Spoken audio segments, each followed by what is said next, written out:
안녕하세요. 쉽고 재미있게 즐기는 인문교양, 이지펜 인문교양 한 스푼의 진아입니다. 오늘의 한 스푼은 개화입니다. 조선이 문을 열고 새로운 시대로 나아가려 했던 격동의 시기, 그 중심에는 개화파가 있었죠. 하지만 개화라는 하나의 목표를 향한 길은 결코 순탄하지 않았다고 하는데요. 오늘은 김쌤과 함께 개화의 불씨가 어떻게 피어났고 또 왜 갈라져야만 했는지 그 이야기를 나눠보겠습니다. 김쌤, 어서 오세요.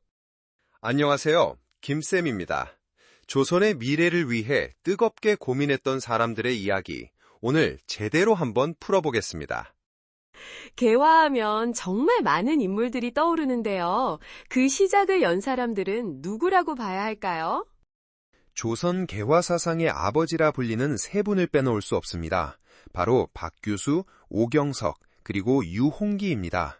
이분들은 아편전쟁으로 청나라가 힘없이 무너지는 걸 보면서 조선이 살 길은 문호를 개방해서 서양 열강과 교류하고 부국강병을 이루는 것뿐이라고 생각했어요. 그래서 일찌감치 개화 사상을 준비하고 세력을 키우는 데 큰 역할을 하셨죠. 박규수라면 연암 박지원의 손자이고 또 제너럴 셔머노 사건 때 평양감사로 활약했던 그분 맞죠? 네, 맞습니다. 사실 제너럴 셔머노는 평화적인 상선이라기보다는 대동강에 무단으로 들어와 우리 군인을 납치하고 식량을 약탈하는 등 해적 행위를 벌인 무장 해적선에 가까웠어요. 박규수는 이런 서양 세력의 위협을 직접 겪은 인물이죠. 이후에 청나라의 사신으로 가서 서양의 힘과 중국의 양무운동을 직접 보고 개방의 필요성을 더욱 절감했습니다. 대원군에게 쇄국을 풀어야 한다고 계속 건의했지만 받아들여지지 않았고요. 결국 관직에서 물러나게 되셨군요. 네, 사직한 후에는 자신의 사랑방을 개방했습니다. 김옥균, 박영효, 유길준 같은 젊은 양반 자제들을 불러 모아 세계 정세를 공부하며 개화의 필요성을 알렸죠.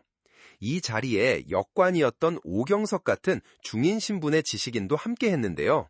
두 사람은 청나라에 갈 때 동행했던 인연이 있었습니다. 신분을 넘어 뜻을 함께한 거네요. 오경석과 유홍기, 이 두 분의 역할도 궁금한데요. 오경석은 통역관 신분으로 청나라를 자주 오갔습니다.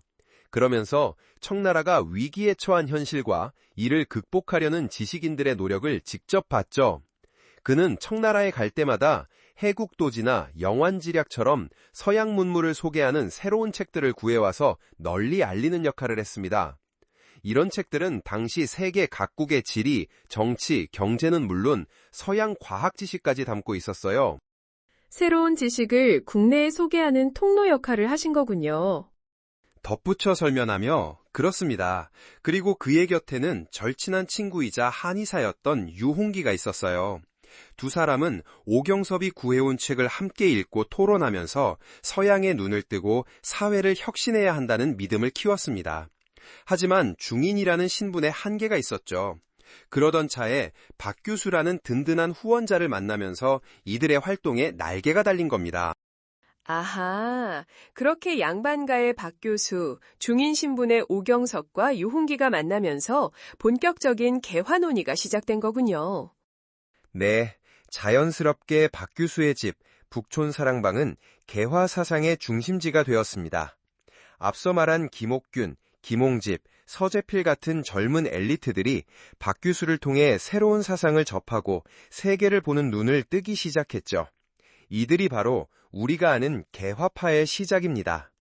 하나의 뜻으로 뭉친 개화파, 왠지 영원할 것 같은데요. 하지만 역사는 그렇지 않았죠. 맞습니다. 안타깝게도 시간이 흐르면서 개화파는 둘로 나뉘게 됩니다. 개혁의 속도와 청나라와의 관계 설정을 두고 의견이 달랐기 때문이에요. 온건 개화파와 급진 개화파 말씀이시군요. 네, 한쪽은 청나라의 양무운동을 모델로 삼아 기존 질서를 유지하면서 점진적으로 개혁하자는 온건 개화파였습니다. 김홍집, 김윤식 같은 분들이 대표적이죠.